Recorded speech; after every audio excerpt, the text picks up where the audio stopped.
Hollywood silver screen presenting Australia.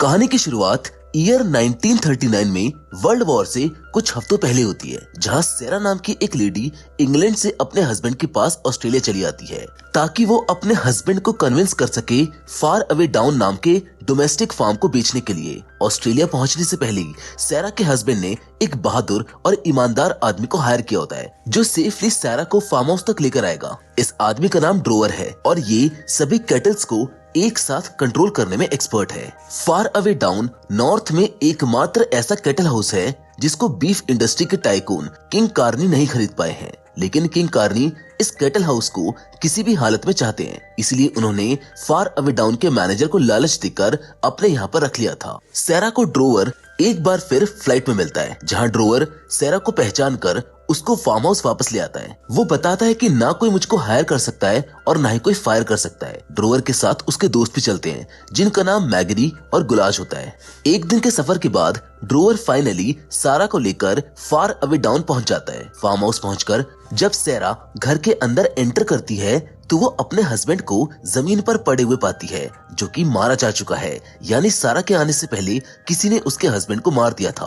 वहाँ की authorities और मैनेजर नील का कहना था कि ये मर्डर एक ओरिजिनल यानी ऑस्ट्रेलिया की सबसे पुरानी ट्राइब के लोगों में से एक किंग जॉर्ज ने किया है। नील के इरादे नेक नहीं थे, वो पूरे कैटल हाउस को हड़प कर कार्नी को बेचना चाहता है। अगले दिन सेरा के हस्बैंड के फ्यूनरल को खत्म करके रात में सोते समय सेरा को किंग जॉर्ज के डरावने सपने आते हैं, जिनसे डरकर वो उठ जाती है और उठकर वो अपने सामने नौला नाम के बच्चे को देखती है। नौला को सेरा में पॉजिटिव एनर्जी दिखती है, इसीलिए नौला सेरा को बताता है कि वो कई दिनों से नील की जासूसी कर रहा है, इसलिए मुझको उसका प्लान मालूम है। साथ ही वो किंग जॉर्ज को अपना ग्रैंडफादर भी बताता है और जिस भाले से सेरा के हस्बैंड का कत्ल हुआ था वो भाला तो एक्चुअली में किंग जॉर्ज का था ही नहीं। सेरा को भी नौला अच्छा लगता है। दरअसल नौला एक हाफ कास्ट है, यानी नौला की माँ ओरिजिनल थी और फादर व्हाइट।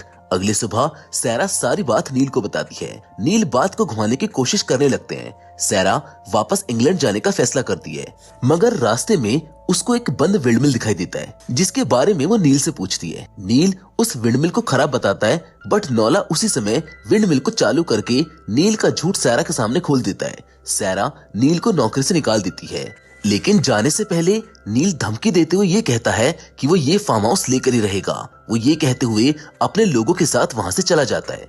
अब सेरा का अकाउंटेंट फ्लिन उसको समझाता है कि आपको अपने केटल्स डार्विन ले जाकर आर्मी को बेच देने चाहिए। ये करके हम कार्नी को बता देंगे कि वो चाहे जो कर ले मगर हमारी प्रॉपर्टी पर कब्जा नहीं कर सकता। मीनवाइल ड्रोवर वहाँ पर आ जाता है। सेरा उससे रिक्वेस्ट करते हुए केटल्स को डार्विन तक पहुँचाने को कहती है, मगर ड्रोवर उसको अपने केटल्स कार्नी को बेचने को कहता है। साथ ही में इंग्लैंड वापस जाने को भी कहता है, लेकिन सारा उसको इनकार करते हुए विनती करती है। वो कहती है कि मैं इसके बदले तुम्हें अपना पसंदीदा घोड़ा दे दूंगी। जिसके बाद ड्रोवर सेरा और उसके सारे स्टाफ को सिखाता है कि कैसे बहुत बड़े केटल्स के ग्रुप को कंट्रोल किया जाता है। और आफ्टर सम टाइम पुलिस नोला को मिशन आइलैंड ले जाने के लिए वहाँ पर पहुँच जाती है, लेकिन नोला और उसकी मॉम एक टैंक में जाकर छुप जाते हैं। सेरा पुलिस को समझाकर वापस भेज देती है और अनफॉर्चुनेटली नोला को बचाते हुए उसकी मॉम मारी जाती है।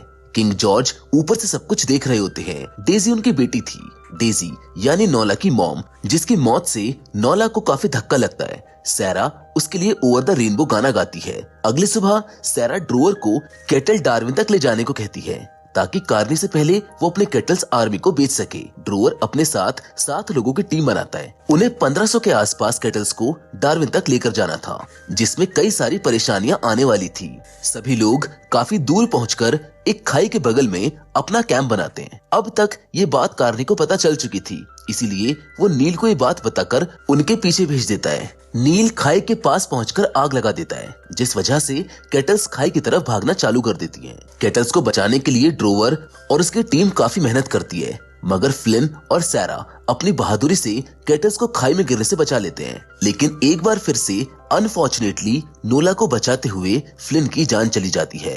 अपने एक बहादुर साथी को खोकर सभी लोग दुखी होते हैं, मगर सबने मिलकर नील का प्लान सफल नहीं होने दिया। धीरे धीरे सेरा और ड्रोवर में नजदीकियां बढ़ने लगती हैं और दोनों एक दूसरे को किस करते हैं। ड्रोवर सेरा को बताता है कि उसकी पहली वाइफ एक ओरिजिनल थी और उसकी डेथ की वजह एक व्हाइट हॉस्पिटल में इलाज ना हो पाना था, इसीलिए अब वो ओरिजिनल्स के साथ काफी अच्छे से रहता है। सैरा भी ड्रोवर को अपना राज बताती है कि वो कभी मां नहीं बन सकती। कुछ दिन बीत जाते हैं, काफी परेशानियां उनके सामने आती है, मगर जैसे तैसे डार्विन तो पहुंचना था, जहां पर किंग जॉर्ज आकर उनकी मदद करते हैं। वो उनको नेवर एवर लैंड से ले जाते हैं, लेकिन इस रास्ते पर काफी खतरनाक तूफान आ जाता है। अखबारों में खबर छप चुकी थी कि सैरा और उसका क्रू तूफान में मारा गया, लेकिन ऐसा कुछ नहीं था।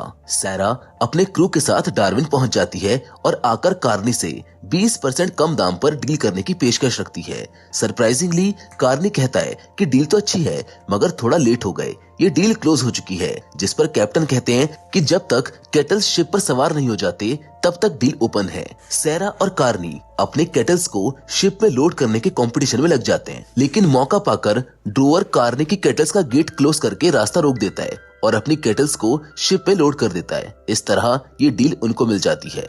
कुछ समय बाद सैरा एक बड़े आइलैंड पर चिल्ड्रन मिशन पार्टी में जाती है। पार्टी में डांस के दौरान कार्नी सैरा को अपना फार्म बेचने को कहता है और साथ ही में वादा करता है कि वो उसके स्टाफ का पूरा ध्यान रखेगा।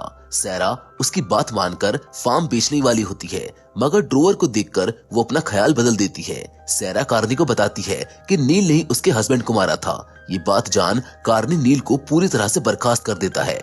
देखते ही देखते 2 साल गुजर जाते हैं और इन 2 सालों में ड्रोवर, सैरा और नॉला के बीच का रिश्ता काफी अच्छा हो जाता है। उसी बीच नील कार्नी का मर्डर कर देता है और उसकी बेटी से शादी करके कार्नी कंपनी का मालिक बन जाता है। सैरा ने अभी तक नॉला को गवर्नमेंट के मिशन आइलैंड से बचा रखा था। नील फार्म पर आकर सैरा को धमकी देता है कि अगर तुमने अपना फार्म मुझको नहीं बेचा तो मैं नॉला को मिशन आइलैंड में भिजवा दूंगा। साथ में वो रिवील करता है कि वो ही नॉला का फादर है। सैरा डर जाती है, मगर घर आकर वो ड्रोवर को कुछ नहीं बताती। मीनवाइल नॉला ड्रोवर से कहता है कि उसकी जिंदगी का मकसद तो किंग जॉर्ज के साथ किसी जर्नी पर जाना है। ड्रोवर को जल्द ही आर्मी की तरफ से ट्रांसपोर्ट का काम मिलता है। वो सैरा को नॉला की इच्छा के बारे में बताता है, मगर इस पर सैरा हंसते हुए उसको बोलती है कि वो तो बस एक बच्चा है।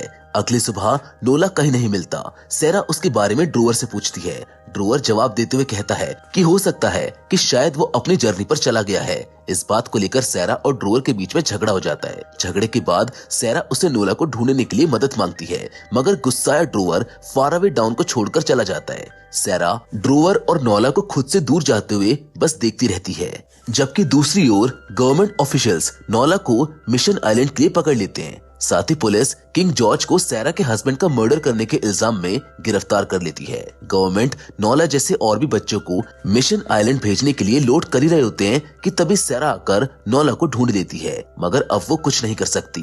लेकिन वो नॉला से वादा करती है कि वो उसको छुड़ाने जरूर आएगी। नॉला के जाने के बाद नील आकर सैरा को डराता है कि जापानीज आर्मी सबसे पहले आइलैंड पर ही हमला करेगी, जिससे वो सच में डर जाती है। इसीलिए सैरा ऑफिशियली नॉला को अडॉप्ट करने का फैसला करती है ताकि वो हमेशा उसी के पास रह सके। सैरा एक रेडियो टावर में काम करने लगी थी, जहां उसके कैथरी नाम की दोस्त उसके साथ काम करती है।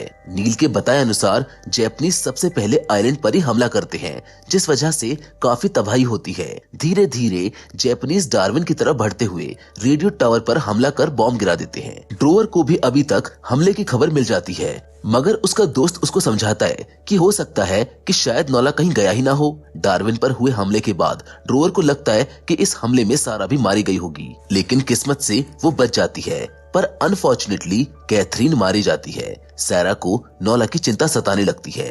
ड्रोवर भी काफी दुखी था, इसीलिए वो सबको इकट्ठा करके आइलैंड की तरफ निकल जाता है। किस्मत से नॉला और अन्य सभी बच्चे हमले से बच जाते हैं और जल्द ही वो ड्रोवर को मिल भी जाते हैं। ड्रोवर और उसके दोस्त बच्चों को लेकर निकल ही रहे होते हैं कि तभी जापानीज सोल्जर आ जाते हैं। इसीलिए एक सुरक्षित जगह को देखकर सभी लोग वहां पर छुप जाते हैं, मगर इस रेस्क्यू में सभी की जान बचाने के लिए ड्रोवर का एक दोस्त खुद को कुर्बान करते हुए सोल्जर्स का ध्यान भटकाने की कोशिश करता है।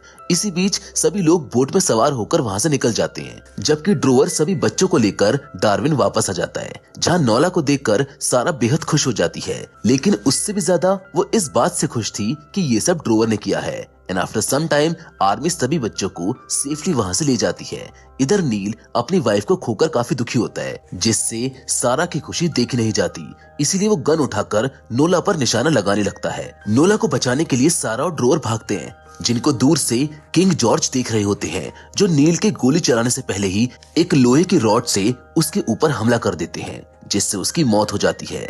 फाइनली सारा, ड्रोवर और नोला जल चुके डार्विन में वापस आ जाते हैं और एक नई शुरुआत करते हैं। कुछ समय के बाद नोला किंग जॉर्ज के साथ अपनी जर्नी पर निकल जाता है और इसी हैप्पी एंडिंग के साथ हमारी आज की ये कहानी यहीं पर खत्म हो जाती है। हम उम्मीद करते हैं कि ऑस्ट्रेलिया की कहानी आपको पसंद आई होगी।